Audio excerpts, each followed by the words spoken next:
Assalamualaikum warahmatullahi wabarakatuh dan selamat sejahtera. Baik, kita akan mulakan kelas matematik kita pada hari ini, 21 Januari 2021. Okey, bab yang pertama adalah indeks. Okey, fokus utama kita pada hari ini adalah 1.1 iaitu tata tanda indeks. Okey, apa yang dikatakan sebagai tata tanda indeks? Okey, tata tanda indeks boleh ditulis dalam bentuk A kuasa N. A merujuk kepada asas, N merujuk kepada indeks. Okey, jadi nombor kuasa awak dah belajar masa tingkatan 2 ataupun masa tingkatan 1 hari tu kan. Contohnya awak dah jumpa dulu X kuasa 3. Okey, X kuasa 3. Okey, X adalah asas.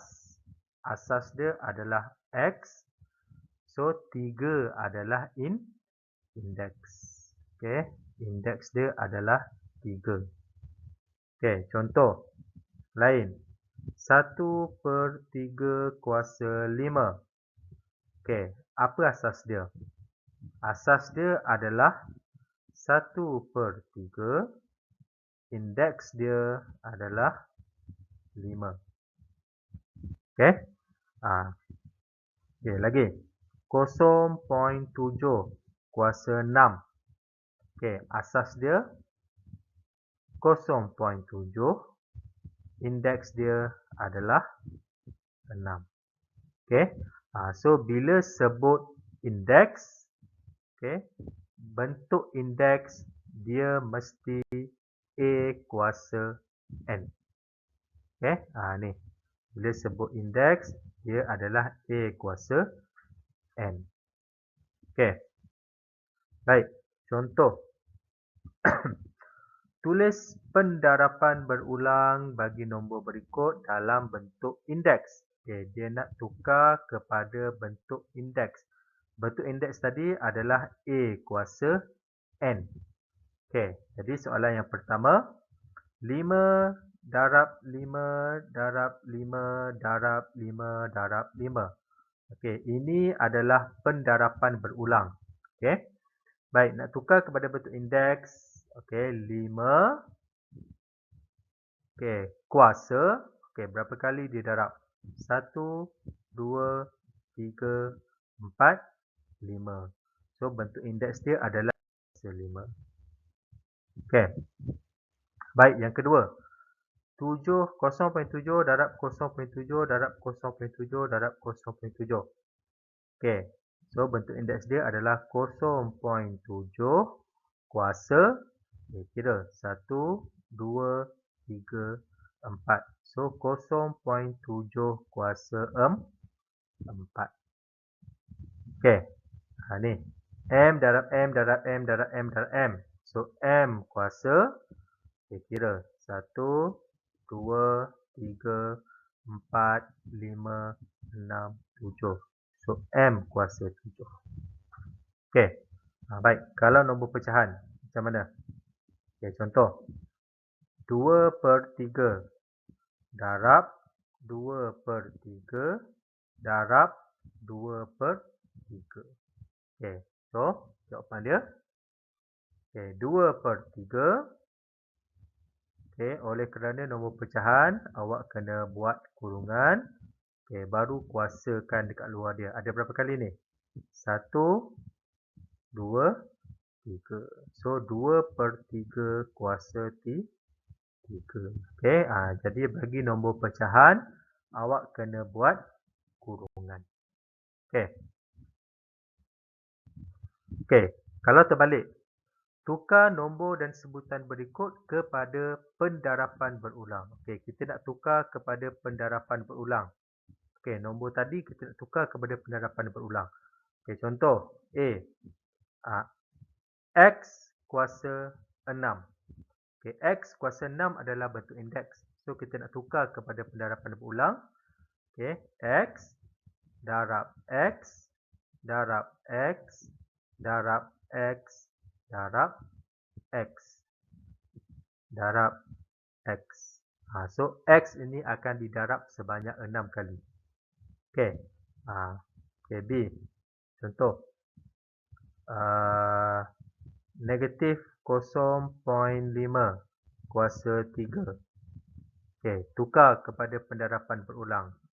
Okey, negatif 0.5 darab negatif 0.5 darab negatif 0.5. Okey. Senang je ni. Okay. Nanti kita akan buat latihan. Okay, next. Okay. Menukar nombor kepada suatu nombor dalam bentuk indeks. Okay, kita akan buat dua kaedah. Iaitu yang pertama, kaedah pembahagian berulang. Yang kedua adalah kaedah pendarapan berulang. Okey, kaedah A. Okey, yang pertama adalah kaedah pembahagian berulang. Okey, pembahagian berulang. Okey, perkataan bahagi secara berulang-ulang. Okey, contoh, tuliskan 64 dalam bentuk indeks. Okey, dia nak tukar dalam bentuk indeks dengan menggunakan asas 2 dan juga asas 4. Okey, kita buat dahulu asas 2. Okey, asas 2. Okey, apa maksud dia? Okey, nombor 64 ni, okey, kita nak tukar kepada okey, 2 kuasa berapa? Ni kita nak cari yang ni. 2 kuasa berapa dapat 64? Sebab bentuk indeks tadi, awak dah tahu kan? A kuasa okey, A merujuk kepada asas, N merujuk kepada indeks kan? Okey, so kita nak jadikan 64 ni kepada 2 kuasa berapa? So yang ni, okey, oleh kerana kaedah pembahagian, kita kena bahagilah. Okey, buat garis. Okey, bahagi dengan 64. Okey, kita nak tukar kepada asas 2. So kita akan buat ulangan berulang-ulang bahagi dengan 2. Okey, 64 bahagi 2. Pakai kalkulator dapat 32 bahagi 2 dapat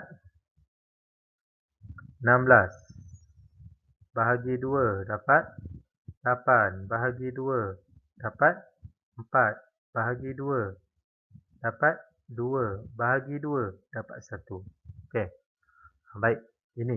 1 dah tak boleh bahagi dengan 2 kan? Okey, jadi berapa kali kita buat pembahagian? 1, 2, 3, 4, 5, 6.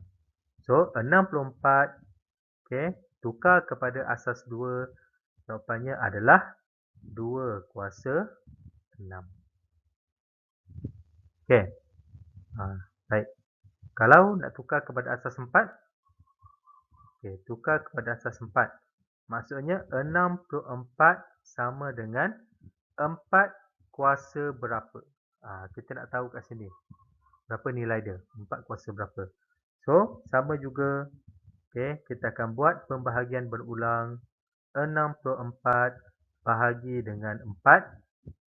Pakai kalkulator. 16. Bahagi lagi dengan 4. 4.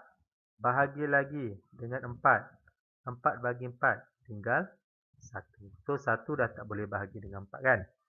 Jadi, berapa kali pembahagian berulang ni dia buat? 1, 2, 3. So, jawapan awak adalah 4 kuasa 3. Boleh?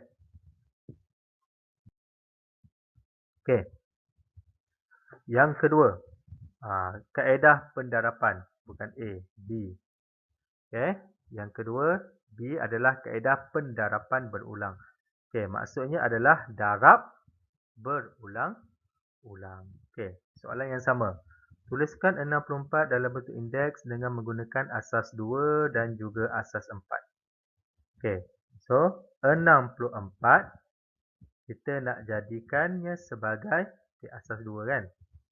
Kita buat asas 2. 64 sama dengan 2 kuasa berapa? So pendarapan berulang, maknanya awak kena darab berulang-ulang lah. 2 darab 2, 4. Okey, kita nak 64. 2 darab 2 darab 2, 8. Tak lagi. 2 darab 2 darab 2 darab 2, 16. Belum. 2 darab 2 darab 2 darab 2 darab 2, 32. Belum lagi, kan? 2 darab 2 darab 2 darab 2 darab 2 darab 2. Dapat 64. Kan? Akhirnya kita jumpa nombor yang kita nak cari. So, berapa kali kita darab? Kira balik. 1, 2, 2, 3, 4, 5, 6. So, jawapannya adalah 2 kuasa 6. Okey. Baik. Kalau asas 4. Asas 4. 64 sama dengan asas 4. 4 kuasa berapa dapat 64. Okey. So, pendarapan berulang maknanya kita darab. 4 darab 4. 16. Tak jumpa. 4 darab 4 darab 4. 64. Okey, terus jumpa nombor dia kan. So, berapa kali kita darab? 1, 2, 3. So, jawapannya adalah 4 kuasa 3. Okey. Baik. So, awak boleh buat latihan dalam buku teks uji minda 1.1a muka surat 3. Jawab semua. Jawab semua soalan 1, 2 dan 3. Okey, jawab semua. Okey, jawab semua. Muka surat 5. Okey, awak boleh jawab soalan nombor 1. Okey, pun sama jawab semua. Okey. Baik, yang terakhir. Okey, yang ni awak boleh cuba sendiri. Okey, kita nak menggunakan kalkulator. Okey, 5 kuasa 4. Okey, 5 kuasa 4. Okey, awak boleh tekan kalkulator. 5 kuasa, cari tanda ni. Tanda ni dalam kalkulator adalah tanda kuasa. Okey, kuasa 4 tekan sama dengan, awak akan dapat jawapan. Okey, so yang ini awak boleh cuba sendiri. Okey, uji minda 1.1c ni, okey, buat juga dalam buku. Okey, buat juga dalam buku, terus bagi jawapan dia berapa. Jawapan dia. Okey, salin balik soalan ni dan terus buat. Okey.